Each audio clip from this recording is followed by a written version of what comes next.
Hey everybody, this is Connecting the Dots with DeeAnn. It's our initial launch video here, and I'm here to have some discussions with a friend of mine. Big King Sadiq is with me in the house. Actually, it's not a house, it's a car, but we're out in front of the place where we actually met, place that we worked together, and we found we have some common interests. So to start with, I wanted to ask Big King here, how did you get started? How did this awakening, wake you up? Okay. Hey, folks, worldwide movement, peace, love, respect. Big King Sadiq hollering at you one more again. Pleased and certainly grateful for the invitation to be here on Connecting the Dots with DeeAnn. Great question. So back in December of 2016, I went through an awakening event, right? That proved to be the catalyst to start me down an entirely different path in life. That didn't necessarily throw away all the past that I had accumulated in my life and all the studies and whatnot that I had already done, but certainly opened up a door to a whole awakening and a whole new way of viewing my existence. Yeah. So that's what started me. I started my channel, I believe, in the same year. I actually was a little later than that. It may have been after I wrote my book. I believe I started the channel. But that's when I started down that path. Excellent. I think if I had to answer the same question, I've definitely been somebody who's interested in lots of unusual things. I've always been researching and deep diving, even since I was a little kid. Like when I was really little, like fourth grade, I was reading The Shining, and Wow. I was interested in some kind of dark things back then, but I grew out of that, thank goodness.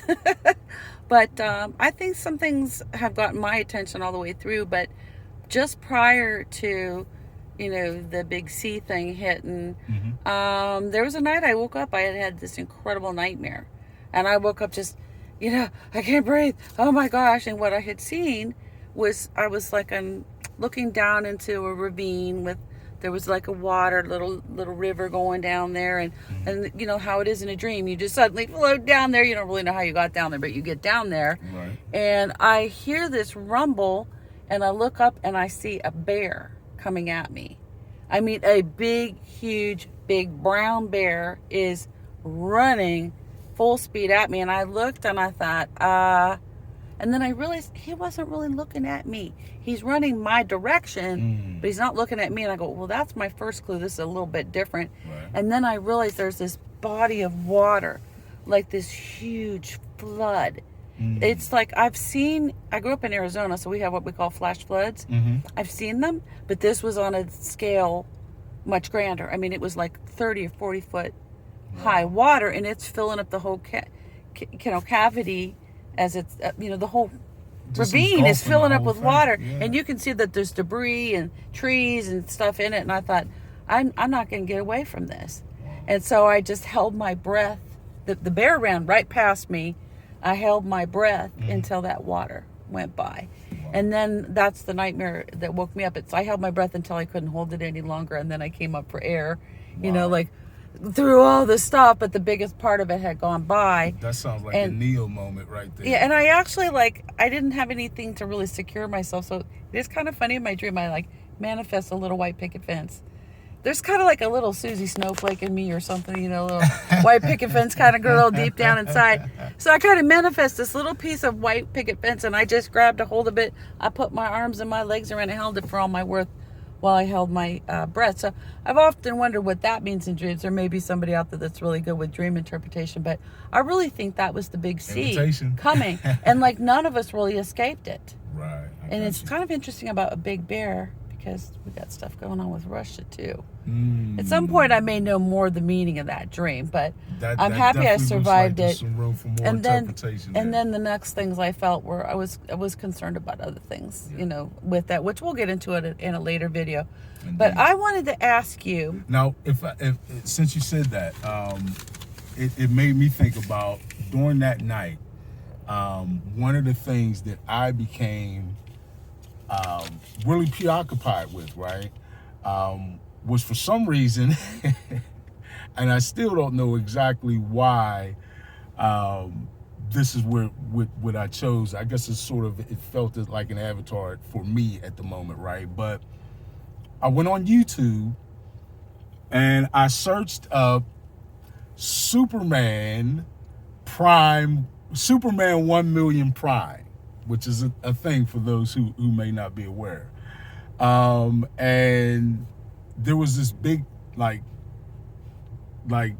clash between him and another figure who a lot of people in anime may be, I'm sure, familiar with, Goku of Dragon Ball Z. And the whole thing about that was it just had, my mind was in a place where I was wrestling with this concept of me battling with some great force. Like I was a great force for good, battling with some great negative force, right? And that gave me the visual. I guess that was the visualization tool, without realizing it, that I was giving myself. I mean, but dreams, they're so unique. They are. Sometimes they're like a microcosm of your life, and you can see the bits and the pieces. But sometimes they have messages for us. Oh, yeah. And I think that's kind of how we evolve and get to, you know, different dimensions, if we will. Like I recently heard, like most of us have been in like a 3-dimensional reality, that we're moving towards 4th dimension really fast. I mean, there could be people operating in higher dimensions, but I heard over the weekend that the last of the 3Ds, that we're all 4D or higher now. Okay. And, you know, that can look like different things to people. If you've noticed that maybe you're craving more protein, or you're a little more tired, or, you know, you need more rest, or you need more water, or, you know, sometimes it's those changes and you don't even realize it. It definitely can be some very subtle changes, and some changes. First of all, let's make sure that we keep in our mind what we're talking about, right? So when we talk about dimensions, we're talking about plateaus of existence, right? That are separated from what we can see in terms of the point of view of like a physicist or a scientist studying this, like a quantum scientist. We're talking about states of existence that are separated by vibrational frequency thresholds, right? So if we're saying that, you know, the planet has gone 4D, so to speak, which I could touch on that, because some of us on the planet and some aspects of the planet have already been 4D. But we need to understand we're talking about a resonating frequency, a frequency resonation, right? So we're literally talking about the fact that, to address what you're stating, human beings are now vibrating at a higher frequency resonance. And this is in response to the planet. There's a very symbiotic relationship between human beings and this planet, right? And the planet has been, as a result of where we're at in the galaxy, in our solar system's orbit around the center of the galaxy, and us being exposed to some very transformative energies that indeed have affected our sun, and of course affected all the planets in our solar system. Well, this too has been affecting all the living beings on the planet, right? And certainly human beings in a very distinct and drastic way, right? I actually wanted to use that and kind of segue. I mean, I have noticed some things in myself. One thing in particular is my eyesight has gotten better. Okay. I need glasses to drive, but not so much anymore. It's actually getting a lot better. I was driving to work, I was putting these on, and I was literally like doing one of these, like, you know, Like, do I it really wasn't need that this? much different, and Right. these are prescription. Like, I paid good money for these. I did use them because the sun. I had a little sun glare. This time of year you get that. But I've noticed things like that. And then I wanted to ask you if you've noticed anything with the animals. Like on TikTok, I've seen pictures, and you may have seen them on other places where there's animals like walking in circles and things. I've seen it with my own eyes. Over the weekend, I live in Weirton, West Virginia. I was driving down a country road called Wiley Ridge. It's long, beautiful drive. I've been down that many, many, many times. I have friends that live out there. I see hawks circling, like a whole bunch of them. I've never seen so many hawks in one place. Okay. I mean, these are birds of prey. Yeah. I normally would see maybe 2, maybe 3. Right. But to see a whole bunch of them circling, Yeah. I mean, yeah, it's possible there was some prey there, but it seems to me that many hawks would possibly be in competition. Like, Right. I'm not a total bird person, but It it's was a break from the something. normal either It's way, something yeah. I haven't seen, and I've driven that road many times. I've never seen that many. Wow. I'm talking about like 40 or 50 hawks flying in a circle. Wow. And I know people have, if you look on the internet, there's in Japan they had sheep walking in a circle. There's people that've shown like insects walking in a circle. And so I think that has something to do with these earth changes. That the animals are maybe sensing the changes. Yes. There are people who actually measure the frequency of the earth. It's called the Schumann resonance. And if you follow that, there's been a lot of changes with the Schumann resonance, where it was like around 7 or 8 hertz. I think it's like 7.65 or something was its normal range. There's been times it spiked at 40 hertz. That is a big jump vibrationally. And I think those are the things that are like helping us elevate. And we're all rising. And That's that right. kind of brings me back to the point that you and I have talked about previously, is that we're all connected.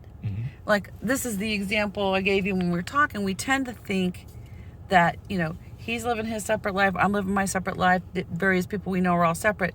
But think about islands. If we were to fly over Hawaii in a drone or a helicopter, and we would see, there's Maui, and there's the Big Island and Oahu, and we tend to think of them as separate islands because that's how we know it. Right. But what if we evaporated a whole bunch of water in the ocean? What might we find is that they become all one part of one mountain. They're just different peaks on the mountain. Peaks. They're connected. That's right. Okay, even the Hawaiian Islands. I mean, there's so many things in life. We just don't see it. It's like just below the surface of the water, or the surface of our awareness. So I think that Great analogy. that I like that. that the birds, flying in a circle, the sheep walking in a circle. I've even noticed my own animals. This is kind of a weird thing. I have 2 wiener dogs. One of them over the Thanksgiving weekend, she just turned 9 years old. My other one's 11. So they're middle-aged wiener dogs. If you take 11 times 7 in dog years, she's 77 years old. Okay. She, during this change, has been emitting puppy smell. Like when a puppy, they have that certain thing on their breath. In the morning when I'm doing yoga and I get into positions near the ground, they love that. They come running in. They're laying on their little backs, putting their little paws up, trying to interact with me while I'm doing yoga. And she gets so happy, she's wagging her tail, she starts to emit a puppy smell. Okay. It's happened a number of times. So I wonder if that's related to sheep walking in a circle and my eyesight's getting better. And then my other dog started doing it. Yeah. Now, I've only smelled that puppy smell on her once, but I don't know if we have any veterinarian friends that could explain to us. I don't think that it's supposed to happen like that. Or it didn't happen, but maybe it does now. I really feel like my dogs are getting younger. We all may. We all may be getting younger. Right. Or Yeah. at least if we were to talk about so just to go back a little bit, Dr. Joe Dispenza, pardon me, and Greg Brayton. I have actually met Greg Brayton. Okay. My friend Heather and I. Somewhere I'll find a picture of the 2 of us. Okay. I got a photograph with him to prove it. So then you are familiar with A lot of his sort concepts. of how they talk about the quantum field, right? Yes. And many others, certainly many others, taught to us about the quantum field. I actually first was made aware of that by Dr. Delbert Blair, right? Who had been into metaphysics since like the 70s, right? But certainly we are all connected, is what I'm getting around to. Even when we're not connected physically, we're connected energetically. Yes. And we definitely can't forget that. So there is most certainly a symbiotic relationship between the planet and all the living beings on the planet. And we see, just as the planet is undergoing this change, we are as well. Well, speaking of Hawaii, I mean, Hawaii's got some serious volcanic activity going on right now. Mm-hmm. And there's a lot of other places in the world with earthquakes starting to fire up. So, I mean, I think the earth is moving forward. She's going to move, I call her she. Yep, she's going to move forward whether we realize it or not. But there's a saying when you watch a rising tide raises all the ships. You don't just have some ships that go higher. And no, we're all raising. So I think we're looking at the earth bringing us rising tide kind of movement. So she's going to shake. She's going to purge. What can we do to help this? How do we, further this advancement that we're going through? I mean, what do we want to call it? So we're talking about a process that is both specific to us as individuals and to the planet. But we know that there's that symbiotic relationship, right? So just as we work through, often we might look at it as us reacting to changes on the planet. But let us also realize and recognize that the planet does react to changes in us, most specifically changes in our collective consciousness. Yes. Right? So as we continue to move forward and see our collective consciousness evolve, we see that reflected in the evolution of the planet, right? And vice versa. So yeah, this is going to continue to happen. I think what we can do is individually work on our own evolution, right? And work on processing all the issues that come up in that awakening process, in that evolving process. And as we work those issues out individually, it's representative of how the planet is working out all of the issues that we have collectively spewed into the quantum field that have sort of rested in our plane of existence, right? But yeah, now we're most certainly ready to move forward. The planet is exhibiting that it is already moving forward. Folks, quite literally, the insects and the animals are showing us that they're already on the higher vibe, right? They're sort of waiting for the human beings to catch up. Well, and that happens. I mean, it happens in natural disasters. Like people, like hunters and things, will tell you that the animals will flee. Like if there's a fire coming, or some kind of landslide or something, that I've seen videos of animals just fleeing. All kinds of animals that would not hang out together normally, but they're running for their dear life. This isn't quite running for your dear life, but I think there's things you can do. You can try to meditate better. You can try to take care of your body, because I think our bodies are going through changes.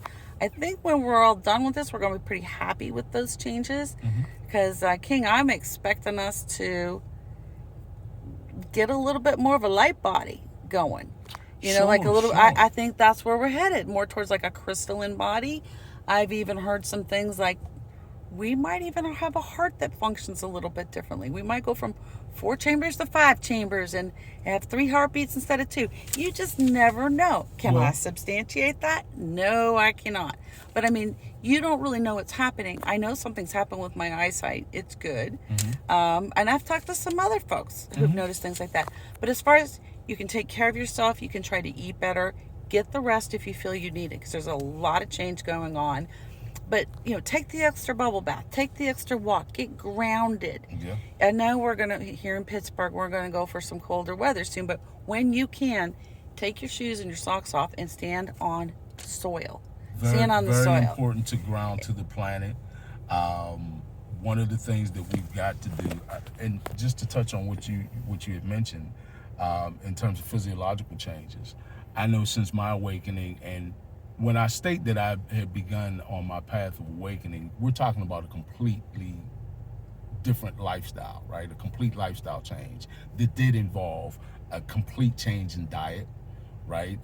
Going to a plant-based, sort of a high vibe diet. And that's, I would never say that everyone has to adhere to the same exact diet to be on a high vibe diet. Go with what resonates with you, right? Use the intuition from your gut, from your well, the gut is very important.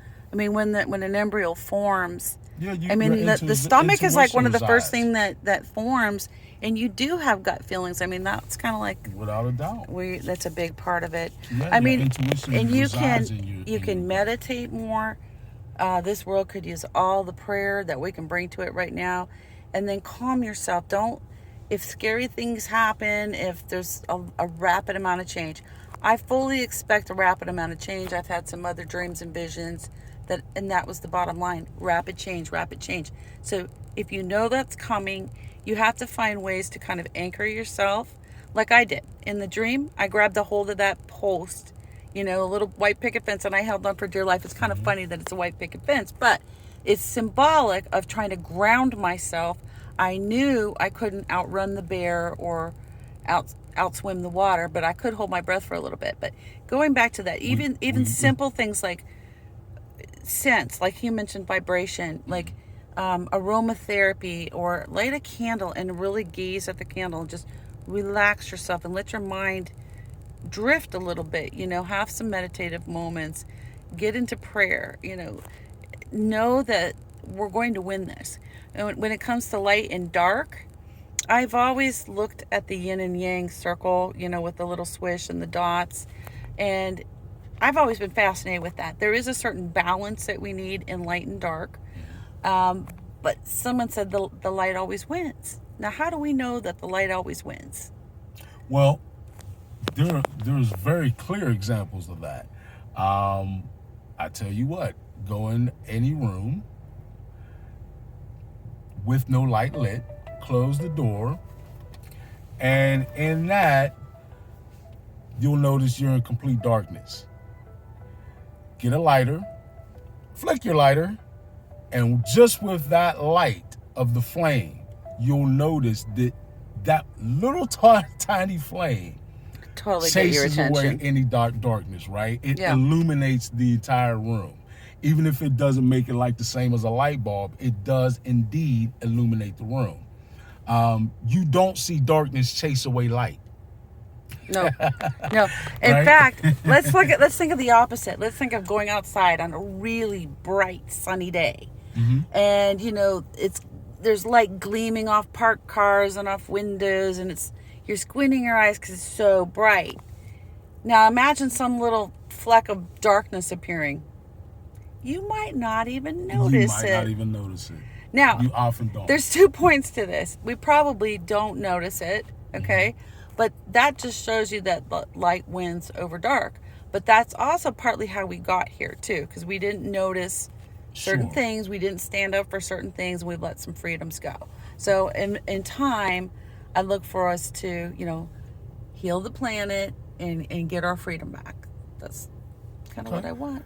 So in terms of light and dark, right, and illumination, when it comes to spiritual sense, right, when we're talking about sort of the other side of the veil, right, or even if we're talking about ourselves non-corporeally, right, we need to understand and realize that the light represents information, right? And what is the darkness except a lack of light, right? It could almost be like a vacuum sometimes. Indeed, and that's where we're, in terms of the evolution that we've got to go through as beings, what we find is that when we are lacking the information that would supply us with all we need for spiritual maturity, that's our darkness, right? And we see that reflected in our behavior. But when we are embracing the light, we're getting the information, the enlightenment to mature to where we need to be, right? So in terms of spiritual maturity, light and darkness is that. It's a matter of the information, because light actually is the greatest modality for transferring information, right? So that's often what we're talking about in terms of spiritual maturation, and light and darkness. But yeah, it's definitely time. You mentioned some great things that we can do individually to begin to sort of ground ourselves, and it is an entire lifestyle change. But go with your gut and do what works well with you. Certainly, you can keep your ears open to any suggestions, but we have to be very careful on this path also to realize that we're individual expressions, right? Right. And as individual expressions, we're all going to have a little bit different path, right? Or a little bit different experience on this path of awakening. So we need to individually pay attention to our gut and make sure that we follow that, because again, our intuition resides in that chakra, and make sure that as we listen to our intuition, we let it guide us further on our ascension path, knowing that this is what this is the goal, right? Spiritual maturity. Every experience that we're gaining along this path is maturing us spiritually and getting us to what we need, where we need to go. So, yes, congratulations. I want to send to you on your inaugural video, and thank you so much for inviting me as a guest. Absolutely. Hopefully we'll have you on again. Oh, anytime. I'm more than delighted. I'm honored, and I think it's another great example that we can sort of validate, right? That we're seeing awakening happening everywhere, right? You're from West Virginia. I'm from Pittsburgh, Pennsylvania.